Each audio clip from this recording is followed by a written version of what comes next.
What's up, guys? UFC 266 wrapped up and the card was excellent. The card was so good, man. Great finishes, amazing fights, especially that main event was crazy. The Diaz and Lawler fight was strange, but overall my predictions for this card were pretty spot on, and it's one of the cards I put a lot of money on, especially on Robbie Lawler, and I had two good parlays that won me big. Man, that was crazy. But let's go right into that main event. Alexander Volkanovski defeats Brian by 49-46, 50-45, and 50-44. Absolute domination by Volkanovski, who was just a step ahead. The guy was just too good. Brian Ortega cannot compete with guys like Volkanovski and Holloway when it comes to striking. But as soon as it got to the ground, Volkanovski was in trouble. 26 seconds inside a guillotine, 15 seconds inside a triangle, and he survived. I don't understand how he did it. I thought Volkanovski was done from the guillotine. I did not think he was going to get out of that. And not only to survive the submission attempts, he got on top of Ortega and started pummeling him. At the end of the third round, he landed that one big right hand that landed flush. It was like a thudding blow. And Ortega looked like he was out of it for a second. He was just laying on the mat in his corner. His coaches had to pick him up and put him on the stool. I don't think that's actually allowed, but it happened. And Ortega came back in the fourth, fought his way through it, came back in the fifth, and almost won the round.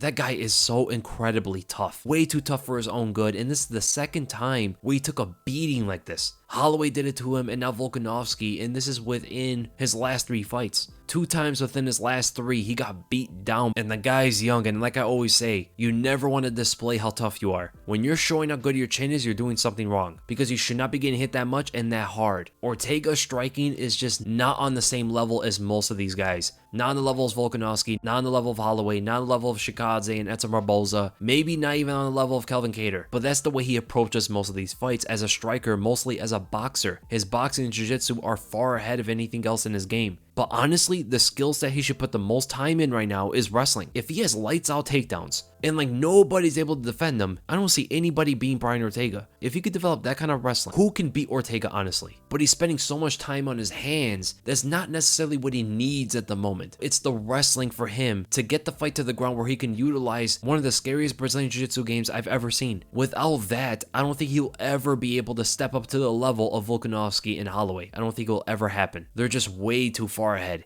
He has a skill set in his repertoire that those guys don't have, and that is his jiu-jitsu. But the fact it's so hard for him to get it to the ground, it's almost non-existent at times. And as for Alexander Volkanovski, we have to really recognize this guy as one of the greatest featherweights of all time. Right now, I believe he's number 3, and he's not too far off from Holloway. He has beaten Jose Aldo, Chad Mendes, Max Holloway twice, and now Brian Ortega. Also, he's on a 20 win streak. One of the longest win streaks in MMA right now. And he's only 1 title defense away from Holloway's record. 1 or 2 more wins depending on who it is, and he's right there with Max Holloway. He might even surpass him. If he beats Holloway a 3rd time, which is most likely going to be his next fight, if Holloway gets past Yair Rodriguez, Volkanovski is for sure the 2nd greatest featherweight of all time. He is a bit far away from Jose Aldo's number 1 status. We gotta put respect on Alexander Volkanovski's name, and as for his next opponent, it is the winner of Holloway and Yair Rodriguez 100%. I think Max should beat Yair, but you never really know with Yair's fights. He was losing the Korean Zombie fight and found a last-second upward-backward elbow that knocked Korean Zombie out. So that fight should be pretty interesting. And as for Brian Ortega, he's going to take some time off after that beating. But the fight I would like to see him in next is probably with Calvin Kattar. Ortega versus Kattar would be an excellent fight. And then we go to the co-main event. Valentina Shevchenko destroys Lauren Murphy, just shown to be way too good. Like, what can you really say here? What she did to Lauren Murphy is what she does to everybody. Check right hooks, pull back left hands into right lead leg kicks, left body and left head kicks from a distance, and if the opponent's overly pressuring, she gets under for the body lock, takes it to the ground, and just dominates on top. The fight with Amanda Nunes needs to happen again. They're just so ahead of the game. I wouldn't even be mad if they just kept fighting each other. Win or lose, I would love to see multiple rematches with Shevchenko and Nunes. That's how good these two are. And then we go to Robbie Lawler defeating Nick Diaz by 3rd round TKO. I made a breakdown about the fight, and it was extremely strange. It was fun in the beginning. Robbie Lawler went after it right away, and Nick Diaz came out there with a hopping spinning back kick that I've never really seen him throw before. Didn't really have much power, not much snap, not much speed, and honestly, Nick Diaz didn't look like he was in the best shape. He was pretty slow with everything he does. Even though he's not a fighter who's known for his speed, he still did not have the snap in his punches.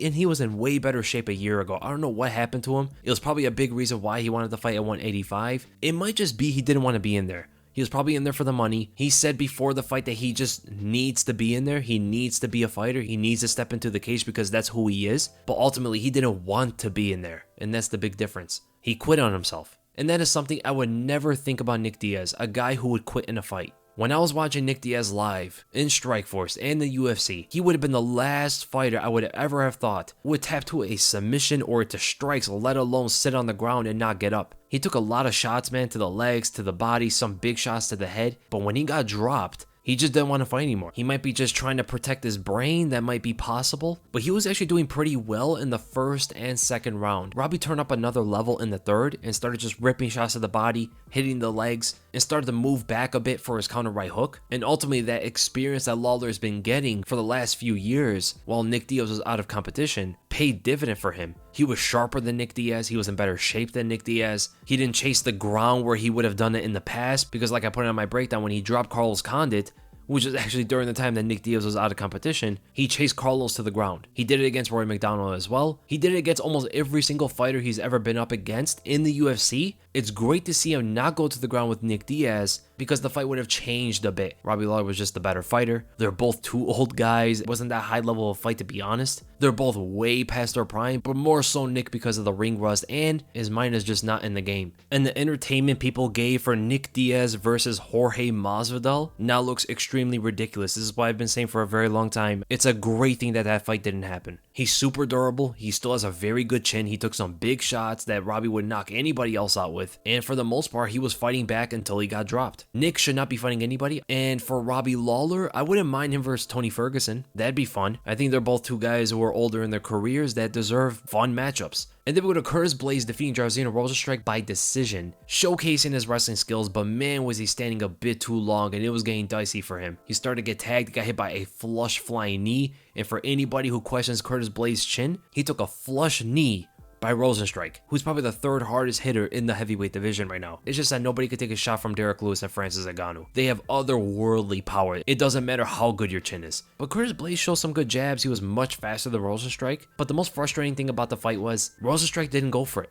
In that third round, he didn't put his foot on the gas where he needed to. He did start to get his timing down, which was great, but he was just acting too much of a counter puncher and just let the fight get away from him. Curtis Blaydes knew what he needed to do in that third round and just ride out the clock, because he couldn't see out of his right eye. Rozenstruik was able to time him on the feet, he was touching him with some left hooks, and ultimately it was just a clear-cut victory for Curtis Blaydes. And I would love to see him fight Stipe Miocic next. It looks like Stipe is going to be waiting for a pretty long time, and we know they have to do Ngannou versus Gane, and there's a possibility that John Jones might leapfrog him. Might as well get a fight in there. Might as well beat the next contender and establish yourself as the guy who's rightfully next in line. Because if Curtis Blaydes goes and beats another guy, dominates him, there's a possibility that Blaydes can leapfrog Stipe if he sits out too long. So Blaydes versus Stipe would be a fun one. Stipe will also force the action on Blaydes. He's a good wrestler who can stop takedowns. He's a better boxer. It would be a pretty fun fight. And as for Rozenstruik, I think he should fight Chris Daukaus, who also won tonight. And then we're going to Jessica Andrade defeating Cynthia Calvillo by first round TKO. What can you say? The power. And Andrade looked better than ever. She seemed to be a little bit more fluid in her striking. Her timing was there, her precision was there. She knew when to press on the gas and when to get off it, and that was always some sort of hindrance or weakness. And even getting hit by those stiff jabs, she was able to walk right through it and land a big hook of her own. Calvillo was not able to take the damage. It might have been an early stoppage, but man, Calvillo was definitely hurt. Andrade became the first fighter to finish Cynthia Calvillo, and she's in a very strange place. She's fought the best of the best. She fought everybody. She fought Rolls twice. She fought Shevchenko. She fought Joanna. She fought Weili. Who is there for her to fight next? In my opinion, because they got to get this flyweight division rolling, I would throw Tatiana Suarez at Jessica Andrade. And if Tatiana Suarez is that good, she should be able to beat Andrade, and then we do the fight with Shevchenko. In my opinion, that's the fight to make next for Jessica Andrade. I know she's asking for Rose Namajunas, but there's too much of a lineup there. Rose is going to be fighting Zhang Weili, and then Carla Esparza should be next. Andrade should not be able to leapfrog Esparza in the strawweight division. I mean, it was crazy even for Weili to jump over Esparza. Merab had a great win over Marlon Moraes, just showcased to be too menacing with his pressure after that first round where he got dropped. He was hurt so bad from that check left hook, man. Marlon Moraes still has the power and he still has the timing and precision. He just crumbles under the pressure these days. And am I wrong to think that it was a late stoppage? Merab was just absolutely taking it to Moraes on the ground, and it was his first TKO in the UFC. Dan Hooker had a good performance against Nasrat Haqparast. The left hand seemed to be a bit dicey for Hooker, but wrestling his way to a victory, that is crazy. Respect to both guys for taking the fight. We know both of them were not at their best. Chris Daukaus just laying those long punches on Shamil. Tyler Santos showed to be too much for Roxanne. And I do have to catch up on the early prelims, so I hope you guys enjoyed the video. I hope you guys enjoyed the fights, and if you did, make sure you give this video a thumbs up. If you enjoyed my content, make sure to subscribe, and I'll see you guys in the next video.